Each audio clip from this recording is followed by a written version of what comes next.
Yesterday was a Moto Monday workout. And sure enough, I went down. Pretty good.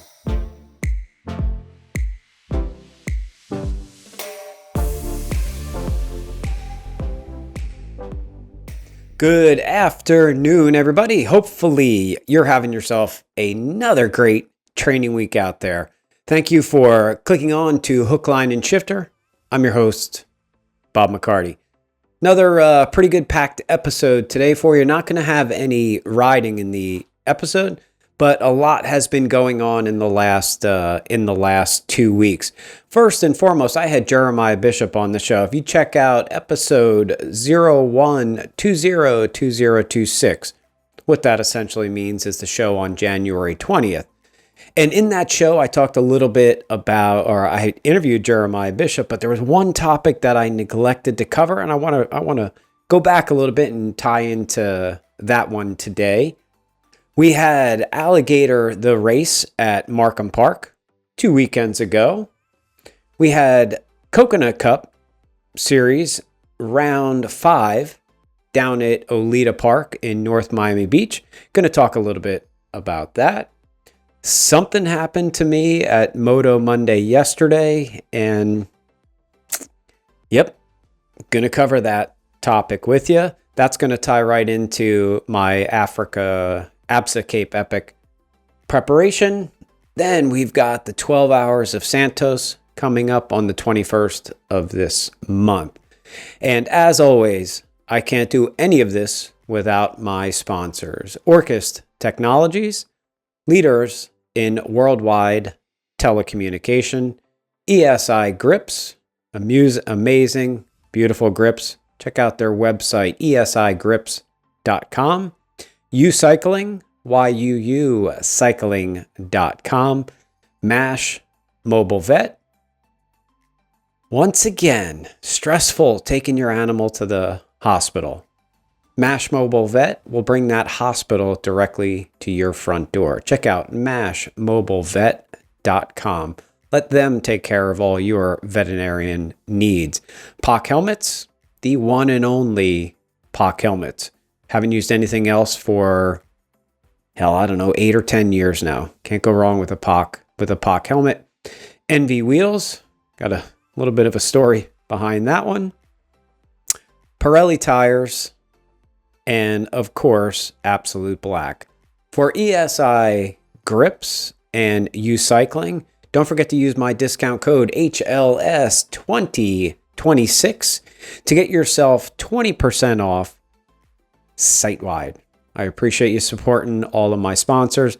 They help me put on these shows on a regular basis.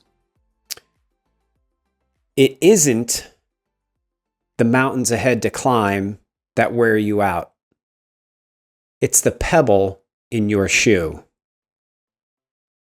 Said by Muhammad Ali. It's the pebble in your shoe. Preparation is everything. How well do you prepare? I think if you dive deep into this sentence, it'll really open up your eyes to preparation.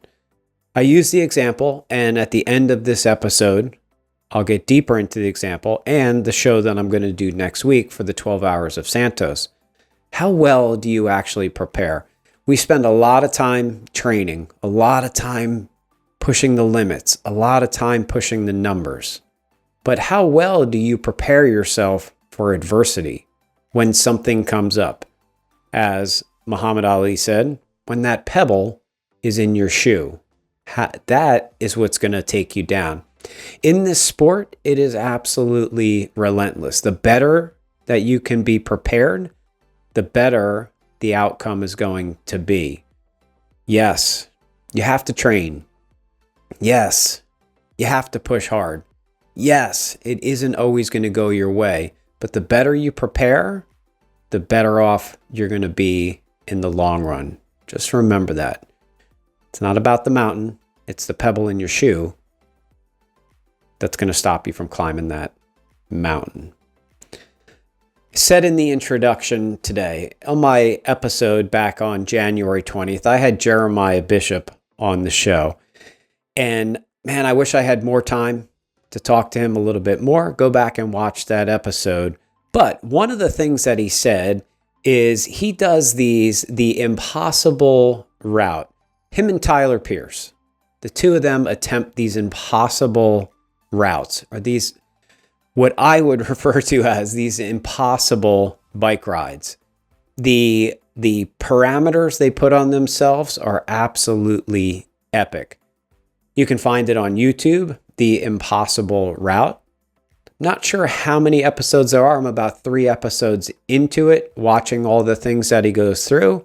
But I'll tell you what, man, it's absolutely amazing, admirable behind the effort that they put into these things. So check out that, again, The Impossible Route with Jeremiah Bishop and Tyler Pierce, as well as check out his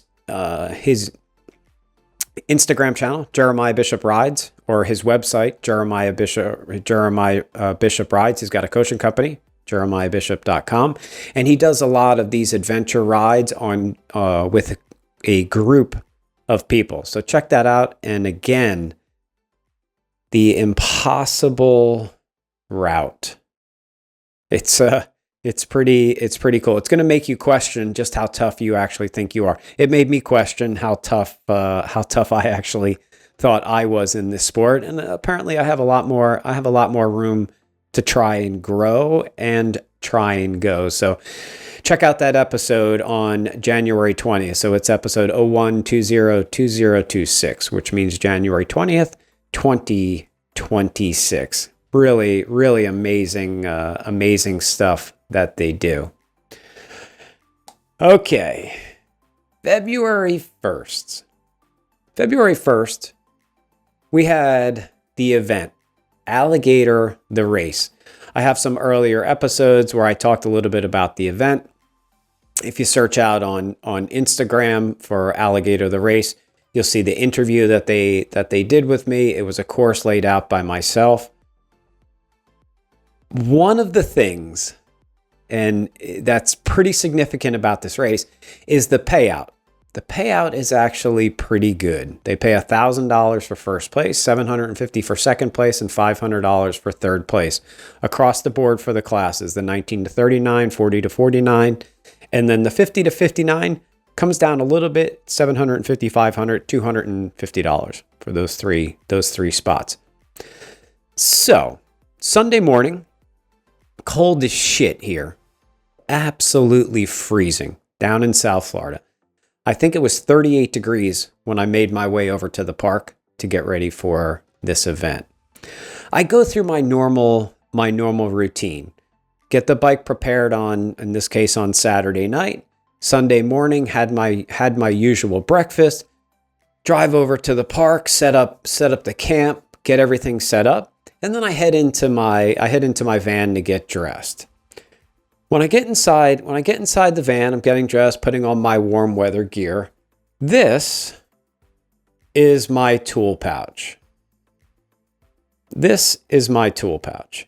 Inside here is CO2 cartridges, a CO2 head, a plug kit, multi-tool, and then a chain brake with a power link inside it.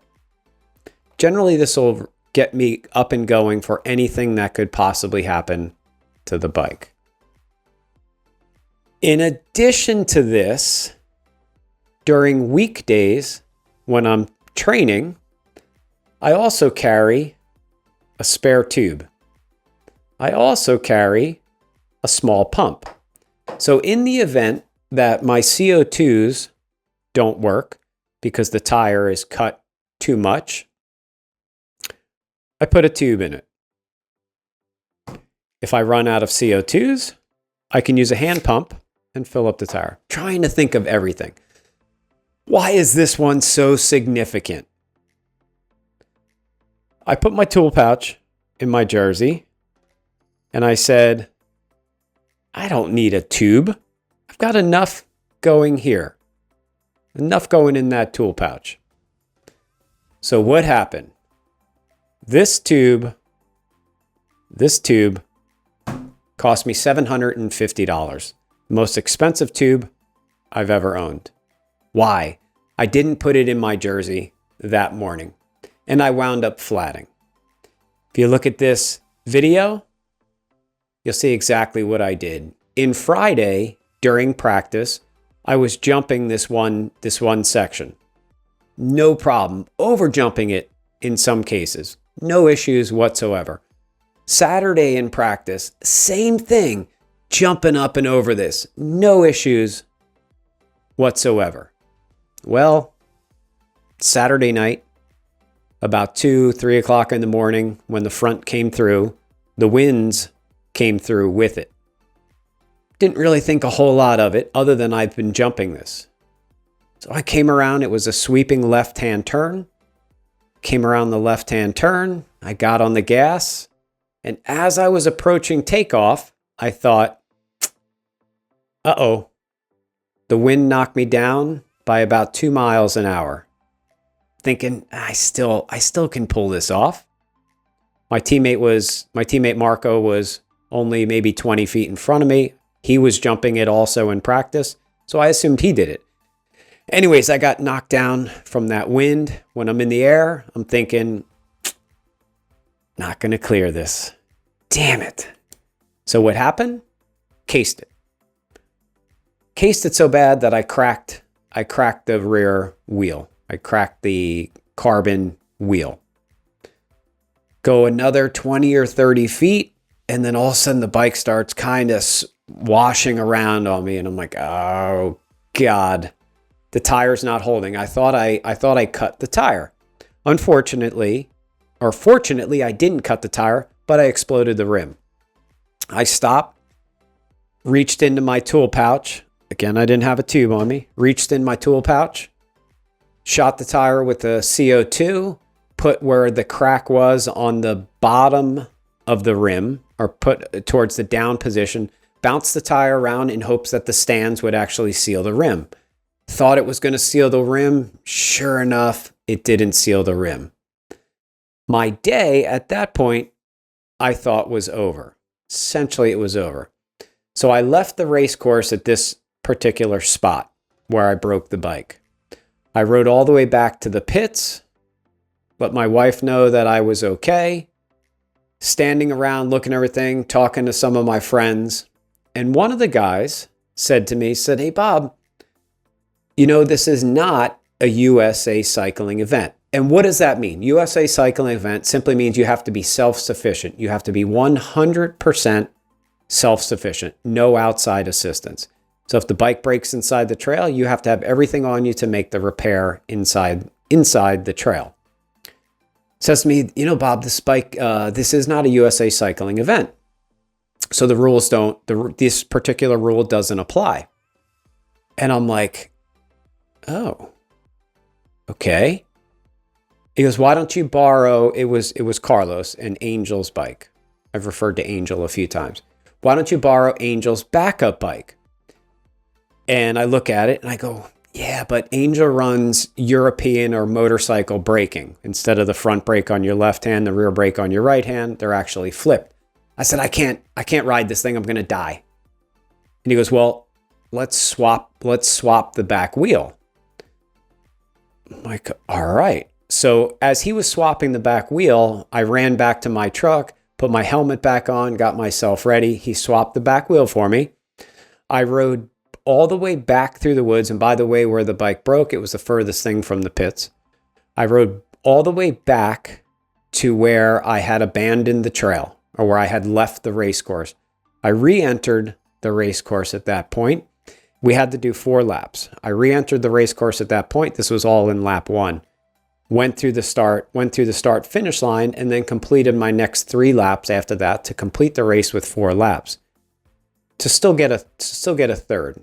The issue is that my first lap was an hour and 6 minutes. An hour and 6 minutes. So moral of the story, this tube, this $750 tube, I'm pretty good at changing these things. If a tire doesn't seal, I can throw a tube in. Generally, putting a tube in takes about 4 minutes. Pull the wheel off, take the valve core out, put the tube in, fill it up, and go. If I would have, here's one of those woulda topics. If I would have had the tube on me, I could have made the repair in 4 minutes and kept right on going. This would have given me somewhere around a 35-minute first lap because I ran 31-minute laps for the next 4. So moral of the story, don't let a tube cost you $750. Throw it in your jersey, hide it on your bike somewhere, strap it to the top tube of the bike. You never know when you're going to need it. My learning lesson. It's 598 races in my career, and I'm still figuring this out. I will never race again without carrying a tube on my body. Other than that, great event, Alligator the Race. We'll be back in 2027, sometime in the late January, early February, to do it all again. Hopefully they invite me out, and hopefully I can design another really good, challenging race course for you all. So again, alligatortherace.com. Check it out in 2027. And for those of you that are interested, the payout is actually pretty good. Just make sure you keep a tube with you. All right. Following weekend, we had off, and then we were headed down to Oleta. Oleta Park is in North Miami Beach. It was round 5 of the Coconut Cup Series. It's a South Florida series put on by Gone Riding. What's unique about Oleta? I first raced Oleta in 2006. And in 2006, I did a 12-hour race at Oleta. Anybody that knows anything about this park, it's crushed up coral, palmetto roots, and it sits on kind of an island in the middle of the intercoastal. No climbing, but technical elevations that we have to deal with. That park really, if you hear about it, the park really beats you up. Approximately 13 miles of trails. Having said all that, I got to be honest, this time at the park, the organization is called the Oleta Trailblazers. They did an absolute amazing job at this park. I highly recommend, if you have the opportunity to go down and ride Oleta Park in North Miami Beach, give it a shot. 13 miles of trails, challenging trails. And it was, in my opinion, probably the best the park has ever been. We had to do, in my case, I had to do 3 laps. The elites had to do 4 laps. The start of the race, how this usually works is it's a 19 to 49-year-old category. Even though it's 19 to 39 and 40 to 49 individual categories, they start everybody from 19 to 49, and you're scored separately. Then behind them, generally 2 minutes behind them, goes the 50 to 59 class, my class. This day, they kind of voted on the line. We voted on the line. There wasn't a really good turnout, but they said, hey, 19 to 49, do you guys mind if the 50 to 59 start with you? They all voted yes. They all voted that they didn't mind. I wanted to do it because I got a chance to race directly with my friends. So it was a good opportunity for me to try and really test my efforts. Normally I'm trying to chase everybody down, sometimes successful, sometimes not. This day I actually had a really fun day. Myself, my teammate Marco, and Mario, the 3 of us were kind of battling out for a good portion of the day. I wound up getting the whole shot, taking Marco with me. Marco attacked me on lap 2. I then returned the favor on lap 3. At the end of lap 3, because of my age, I only have to do 3 laps so I can peel off the race course. He's got to continue on for his 4th lap, much like Mario has to continue on for his fourth lap. So the two of them can go and battle it out. I go inside the trail just to kind of check out things. I want to see what everybody's up to, what's going on, what positions are they in. And I see Marco and I'm cheering him on, and he comes around a corner and he gets on the gas. Boom! Explodes the free hub on his bike. Explodes. No more gears. So I'm like, he's probably got maybe 2.5. It's only about, the lap was about 6 miles. So he's maybe 2 miles or so, 2.5 miles from the finish. So I'm like, oof, you better start hiking it. So I'm sitting there, and then he had gotten away from Mario. So then I'm watching what's happening, and all of a sudden Mario comes around the corner, and I'm looking at Mario. I'm like, hey, what's going on? Gears failed. His shifter pod failed, so he's stuck single speeding it. So I'm like, Jesus, man, Marco's 5 minutes in front of you. He doesn't have any gears. You're stuck in single speed. This could work out pretty good. Go up and catch him and attack him. Come to find out, he wound up catching him. He didn't attack him because both of them had a good day. Because we're all training mates. We're training mates and teammates that race together. So the two of them wound up finishing out the lap. What happens is the lap times were right around 28 minutes for the first lap, the second lap, the third lap.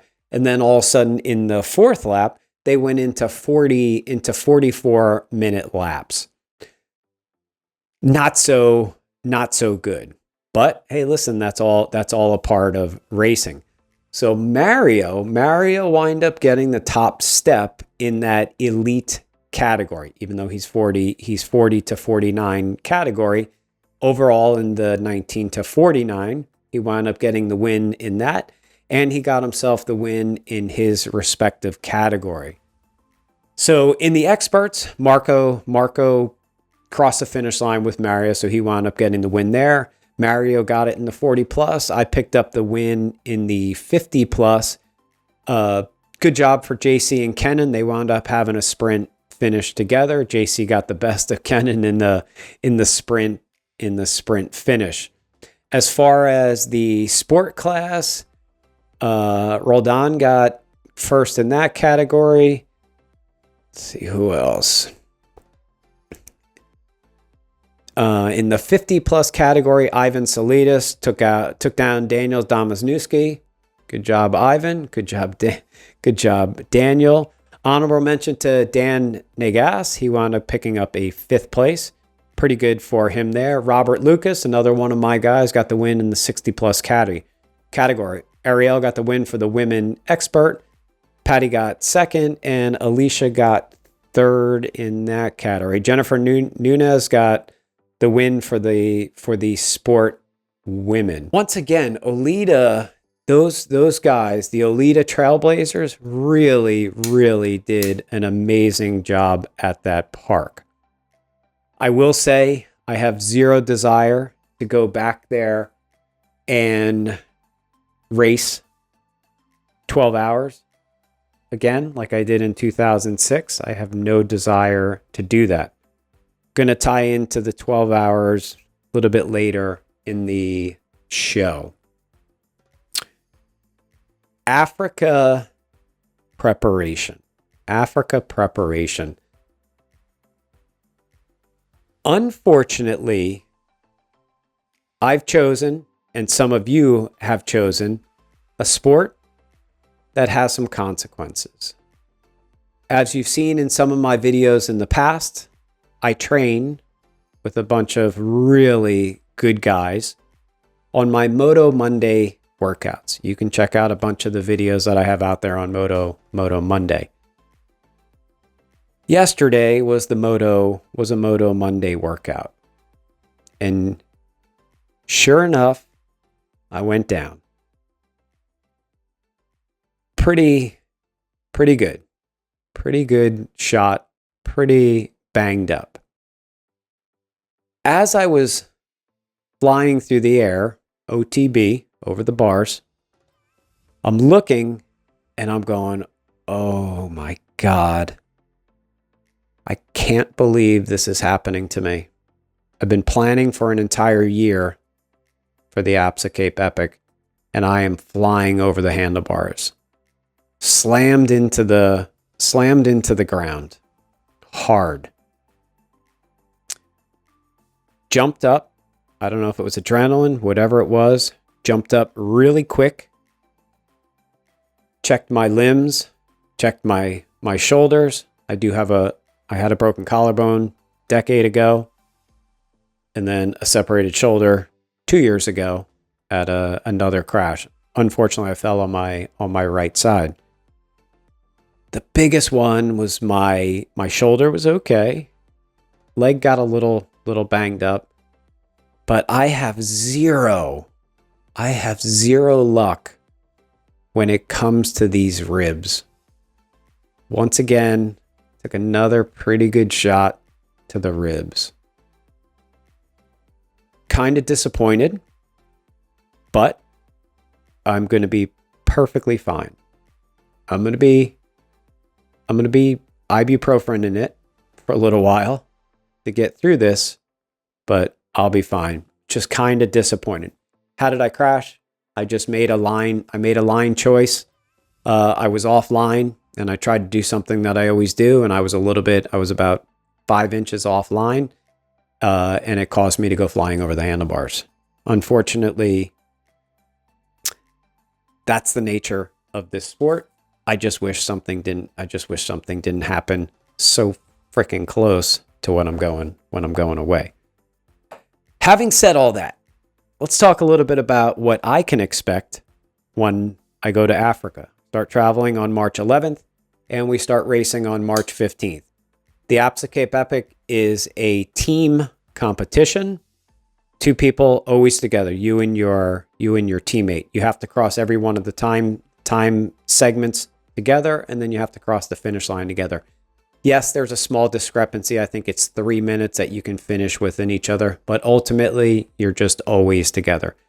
Did this event with my training partner Randy back in 2019. Now we're heading back again in 2026 in 4 weeks from now. I'm going to do daily Facebook posts as well as Facebook Live at the end of every stage every day. We are 6-hour difference, so I'm going to be 6 hours ahead of you all, which means I'll be done racing be putting stuff up around 3 o'clock every afternoon, which means somewhere around 9 o'clock in the morning. So check out Facebook Live. You can shoot me with questions. I'll talk to you about everything that has happened in every one of the stages. So what can we expect? There's a prologue and then 7 days of racing from there. Prologue, 7 days after that. Prologue is approximately 12 miles with 2,100 feet of climbing. Not bad. We should be able to do it somewhere around 50 minutes. Stage 1, 56 miles, little over 7,000 feet of climbing. Stage 2, 63 miles, 7,400 feet of climbing. Stage 3, 83 miles, 5,700 feet of climbing. Stage 4, 52 miles, 6,400 feet of climbing. Stage 5, 80 miles, 9,000 feet of climbing. Stage 6, 47 miles, 8,000 feet of climbing again. So think about that. Stage 5, 80 miles, 9,000 feet of climbing. Stage 6, 47 miles, little more than half of what we did the prior day, with 8,000 feet of climbing. 8,000 feet over 47 miles. Man, it's going to be fun. Stage 7, or the final day, the 8th day, 36 miles, 6,500 feet. Grand total, 465 miles with 53,000 feet of climbing. I am so excited for this. I never thought I would say such a thing, but I'm so excited to race 465 miles with 53,000 feet of climbing over the course of 8 days. Travel's going to be rough. We go from Miami to Atlanta, Amsterdam, Amsterdam, Cape Town. Same path, coming back home. 2 hours to Atlanta, 8 hours to Amsterdam, 11 hours down to Cape Town. But yes, I'm ready. I have a couple more things I'm trying to work out, a couple more things I need to get right before I leave, trying to lose a couple more pounds so my watts per kilogram is exactly where I want it. And as well as the fitness number. I've talked about my fitness number before. I'm hoping to go there with a fitness number of somewhere around 130. For those of you that follow Training Peaks, you'll understand how that number comes into play. So somewhere around 130, with a form on day one of as high as I can get it, plus 25 or plus 30, because by day 8, I'll be hovering somewhere around negative 70 for my my form number. And again, I know those numbers don't make sense to a lot of you, but to those that do, you'll understand just how hard you'll get just how hard I'm working, try and get myself prepared. And by the way, my teammate Randy is doing exactly the same thing.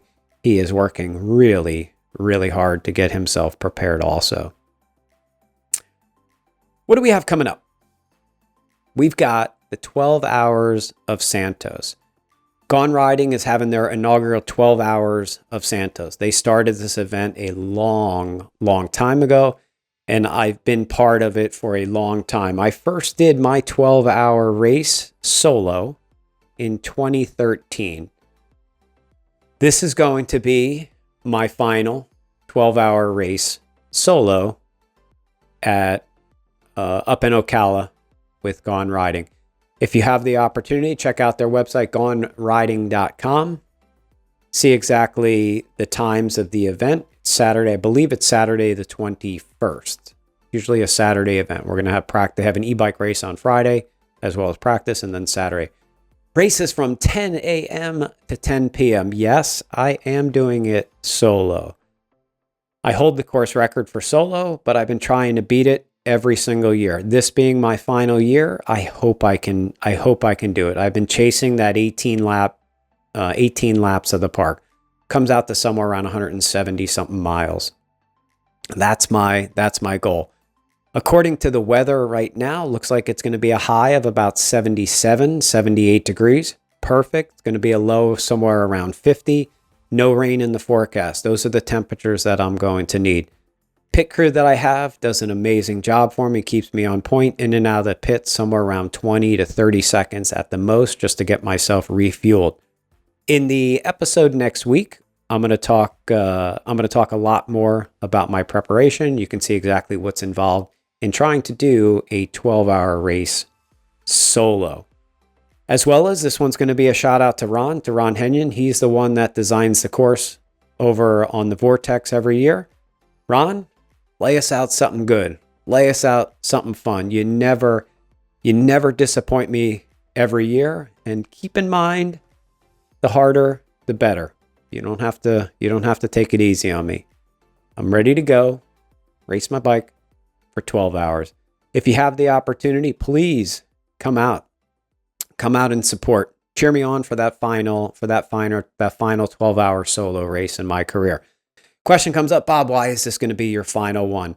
I've competed in a lot of these things. They take a tremendous amount of work, a tremendous amount of energy, and I will absolutely be the first one to tell you there is nothing good that comes at the end of these 12-hour races physically.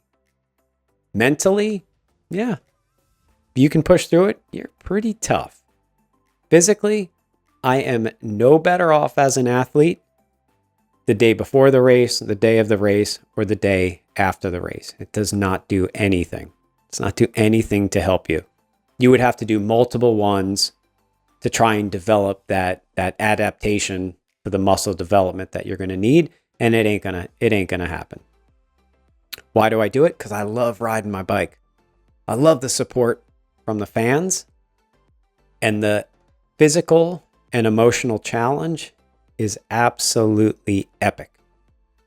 One of the hardest things that I've ever had to do, in addition to racing the Cape Epic, or 8 days. So 12 hours of Santos. Check it out. GoneRiding.com. Again, next Tuesday, I'll put out a video showing you exactly what's involved in my preparation for that. And Ron, lay us out something good this year. Okay, next, what's coming up? 12-hour preparation will be in my episode next Tuesday, and fingers crossed, I am trying to land in my eyes, the most epic guys that I know that races, and I know for a fact you guys will like it too. I am hoping. We're trying to get things worked out right now. I am hoping I can get him on the show for next week. It will be perfect timing leading into the 12 hour. So not going to say who it is, but fingers crossed I can get him landed on Hook, Line, and Shifter. Once again, thank you so much for watching another episode of Hook, Line, and Shifter. Sorry there wasn't any riding in it.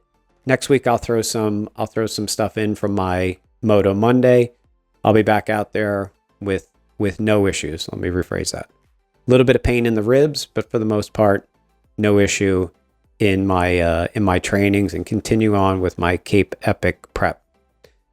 As always, I can't do this without my fine sponsors: Orchis Technologies, ESI Grips, U Cycling, MASH Mobile Vets, POC Helmets, Envy Wheels, Pirelli Tires, and Absolute Black. Please use that discount code HLS2026 on some of those select websites to go ahead and get yourself a discount, 20% off site-wide. If you like the episode, please click the like button, share, and subscribe. It means a lot to me. Once again, I appreciate each and every one of you. Have another great training week. Thanks for watching an episode of Hook, Line, and Shifter. I was your host, Bob McCarty. Have a great day.